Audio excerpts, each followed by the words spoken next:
UrbanAir Adventure Park is a chain of indoor FECs. They are known as trampoline parks, but each location also offers a series of amusement attractions. This company has grown mightily over the past decade, as they currently have over 290 parks open or under construction. I have visited several locations in the Northeast, and in this video, I will review UrbanAir and explain if it's worth checking out.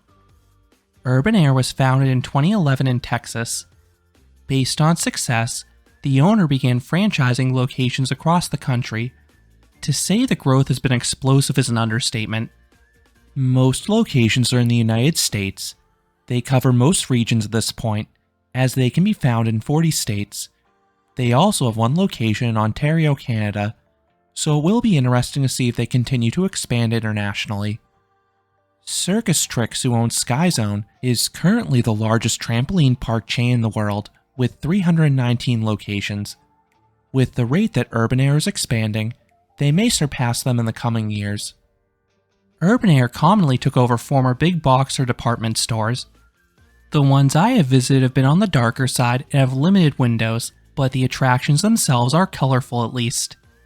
What differentiates UrbanAir from other trampoline parks is the inclusion and featuring of amusement attractions. This comprises roughly 80% of the activities at some locations. This adds welcome variety to each visit and allows the parks to appeal to different demographics. The exact attractions will vary by location. There are some staples like the field of trampolines, but the amusement rides can be quite a bit different. That is why it's important to review the attractions list for the nearby locations prior to visiting. One annoying thing is that the height and weight restrictions do not seem to be visible on the website. This is frustrating for kids who may be too small, or people who may be too heavy to experience something they want to. You often have to walk up to individual attractions. The Waterbury, Connecticut location had multiple attractions with 170-pound max weight limits. I fortunately satisfied this, barely, but it was shocking they did not list this in advance. As a coaster enthusiast, the attraction that is most intriguing for me is Skyrider. This is a zip line that has a case as a coaster credit. It honestly feels like a suspended coaster.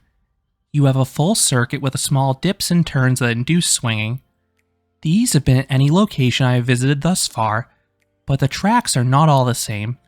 For example, the Bellingham, Massachusetts location has some compact and sharp turns. If you get a running start, you swing wildly towards some support columns. The version in Waterbury has far more gradual turns, so the swinging is less violent.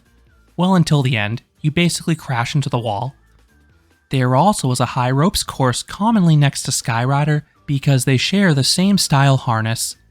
There are all sorts of balance beams 1 to 2 stories above the ground. The best amusement ride that some locations feature is the spin and flip zone bumper cars. Half the cars solely spin. The other half are able to invert. You can get some crazy hang time, and it is super disorienting driving while inverted. And if you hit specific spots on the other cars, you can force them into a spin. There is a learning curve to this attraction, but it is a blast once you get the hang of it. I have also seen smaller drop towers and even go-kart tracks at select locations. For active attractions, there usually is a rock climbing area.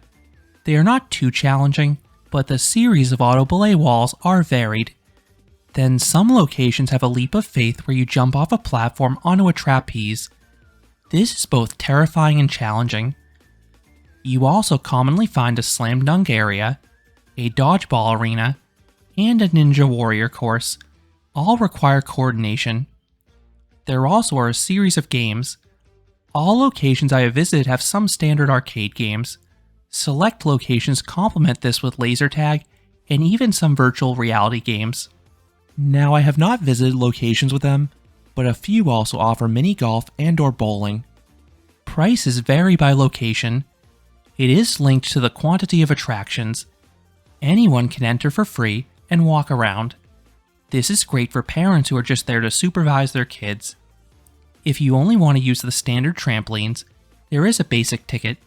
This usually costs about $20. The deluxe ticket costs $25 to $30. This includes the regular trampolines, as well as specialized ones. The ultimate ticket costs $30 to $35. This includes everything in the prior 2 tiers, plus rock climbing, ropes courses, and the Skyrider. Some locations have the Platinum ticket. This costs roughly $40. This includes everything in the prior 3 tiers, plus amusement rides and/or laser tag. You can buy tickets in person, but you often can find a 20 to 40% discount online, even if you buy a minute before you enter, so you definitely want to check before making a purchase. The other fee you'll encounter is $3 for the grippy jumping socks. These are mandatory to use at any attraction. This makes sense for the trampolines, but I hate that it's required for the rock walls. I find it pretty painful trying to use those footholds without sneakers. You also can pay for a locker to store your belongings, but most people just carry their belongings and place them next to the attractions as they go. It helps that the UrbanAir locations I've visited thus far have never been busy, so it's easy to keep an eye on your stuff. That is mainly because I have visited on weeknights, so I have been able to walk onto every single attraction. They do have reduced hours in these days, which is understandable given the lower crowds. One con visiting on these days is that some attractions will have rotating ride operators or staggered operations.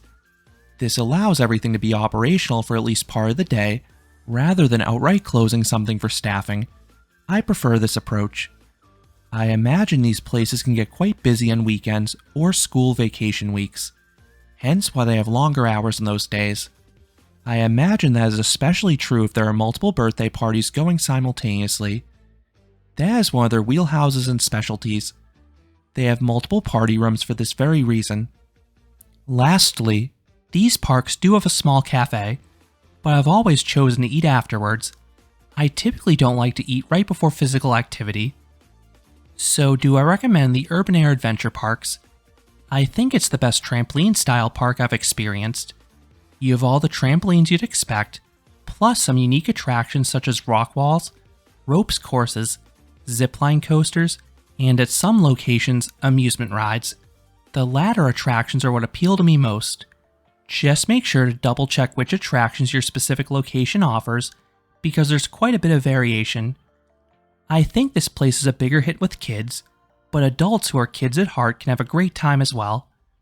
And if you count zipline coasters, you may have hundreds of extra credits waiting for you out there if you seek these out. Some locations are on coaster count, but not all of them.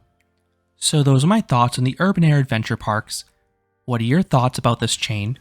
Let me know down in the comments. If you enjoyed this review, I would appreciate it if you gave this video a like, and you considered subscribing, because there will be a lot more roller coaster and amusement park videos here at Canopy Coaster. Thanks for watching.